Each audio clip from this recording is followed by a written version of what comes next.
Hi friends, welcome back to our channel Udaya's Andhra foods.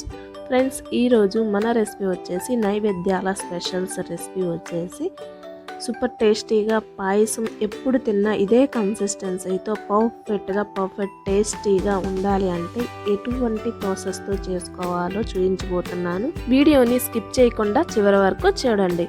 Friends, నేను ప్రతిరోజు పెట్టే ప్రసాదాల రెసిపీస్ మీరు ప్రతిరోజు చేయడం కుదరని వాళ్ళు ఈ 9 రకాల రెసిపీస్ సూపర్ టేస్టీగా తక్కువ టైంలో దసరా పండుగ రోజు ఈ 9 నైవేద్యాన్ని దేవునికి నైవేద్యంగా సమర్పించుకున్నారు అంటే సరిపోతుంది. చాలా బాగుంటుందండి. మీకు తక్కువ టైంలోనే చేసుకోగలుగుతారు. మీకు పని కూడా చాలా సింపుల్ అవుతుంది. రెసిపీస్ మాత్రం సూపర్ టేస్టీగా ఉంటుంది.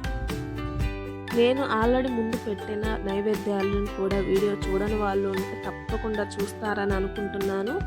సో ఇక్కడ ఈ పాయసం చేయడం కోసం ఒక కడాయిలో 2-3 టేబుల్ స్పూన్ వరకు నెయ్యిని యాడ్ చేసుకొని, నెయ్యి కొంచెం హీట్ అయిన తర్వాత దీనిలో కొన్ని జీడిపప్పు పలుకులు, కొన్ని బాదం పప్పు పలుకులను వేసి ఇవి కొంచెం ఫ్రై అయ్యేంత వరకు ఫ్రై చేసిన తర్వాత ఇప్పుడు దీనిలో కొన్ని కిస్మిస్ని కూడా యాడ్ చేసి ఇవి మొత్తం బాగా ఫ్రై అయ్యేంత వరకు ఫ్రై చేసుకోవాలి.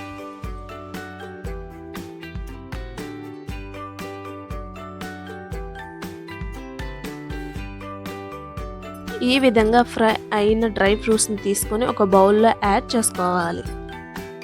ఇప్పుడు ఈ డ్రై ఫ్రూట్స్ని పక్కన పెట్టుకొని అదే నెయ్యిలో 1 కప్పు వరకు సేమియాలను తీసుకొని ఇవి బాగా లైట్ బ్రౌన్ కలర్ వచ్చేంత వరకు ఫ్రై చేసుకోవాలి. ఈ విధంగా కంటిన్యూస్గా మిక్స్ చేస్తూ ఫ్రై చేసుకోండి, మాడిపోకుండా ఫ్రై చేసుకోవాలి. 1 కప్పు సేమియాలను తీసుకున్నాం కదా, అదే కప్పుతో 2-3 కప్స్ వాటర్ని ఈ విధంగా మరిగించుకొని ఫ్రై అవుతున్న సేమియాలో యాడ్ చేసుకోవాలి. ఈ విధంగా కాగబెట్టుకున్న వాటర్ యాడ్ చేయడం వలన సేమియాలు త్వరగా కుక్ అవ్వడమే కాదండి, ఒకదానికి ఒకటి అతుక్కోకుండా ఈ విధంగా పొడిగా ఉంటాయి, పర్ఫెక్ట్గా ఉంటాయి. సో ఈ సేమియాలను 80% కుక్ చేసిన తర్వాత ఇప్పుడు దీనిలో 1 స్పూన్ వరకు యాలకుల పొడి, అదేవిధంగా 2 కప్స్ వరకు పాలను యాడ్ చేసి జస్ట్ 2 మినిట్స్ కుక్ చేసుకోవాలి. ఈ విధంగా పాలను యాడ్ చేసి మరిగించుకున్న తర్వాత ఇప్పుడు 1 కప్పు వరకు మీ టేస్ట్కి తగ్గట్లుగా షుగర్ని యాడ్ చేసుకోవాలి. ఇప్పుడు ఈ షుగరు మల్ట్ అయిపోయేంత వరకు లో టు మీడియం ఫ్లేమ్లో అడ్జస్ట్ చేసుకుంటూ కుక్ చేసుకోండి. మీకు ఇంకా లూజ్ కన్సిస్టెన్సీ కావాలి అని అనుకుంటే మరో కప్పు పాలను యాడ్ చేసుకొని కుక్ చేసుకోవచ్చు.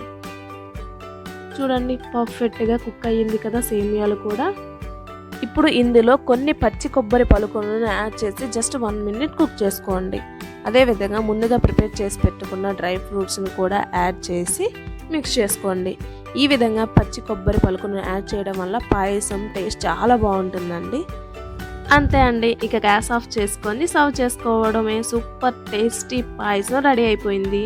ఈ విధంగా పాయసాన్ని ప్రిపేర్ చేసుకున్నారు అంటే మీరు ఎప్పుడు తిన్నా కానీ ఇదే కన్సిస్టెన్సీతో గట్టి పడకుండా పర్ఫెక్ట్గా ఉంటుంది. మరి ఈ పాయసం మీకు నచ్చిందా? అయితే నచ్చినట్లయితే మీ ఫ్రెండ్స్ అండ్ ఫ్యామిలీ మెంబర్స్కి షేర్ చేసి ఈ వీడియోకి లైక్ వెంటనే ఇచ్చేయండి. లైక్ చేయడం మాత్రం మర్చిపోవద్దు. అలాగే ఇలాంటి మరెన్నో టేస్టీ రెసిపీస్ కోసం మన ఛానల్ని సబ్స్క్రైబ్ చేసుకోండి. Thanks for watching this video.